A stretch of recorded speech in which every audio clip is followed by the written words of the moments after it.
ఎవరైనా వస్తే అదే చివరి రోజు మీకు. ఖబర్దార్, జాగ్రత్తగా ఉండండి.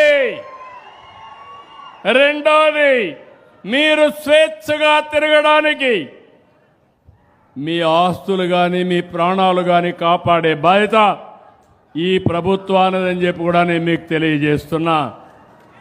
అలాంటి ఉంటే ఈరోజు నేరాలు ఘోరాలు చేసి తప్పించుకోవచ్చని నా మీద నేరం వేసే పరిస్థితికి వస్తున్నారు. నేను ఎప్పుడూ ఘోరాలు చేయను, నేరాలు చెయ్యను, హత్యలు చెయ్యను.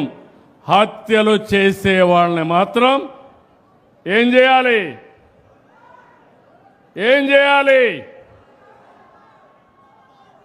అందుకే తమ్ముళ్ళు, ఆడబిడ్డలు మీరు గుర్తుపెట్టుకోవాలి. నేను తీవ్రవాదుల పైన పోరాడాను.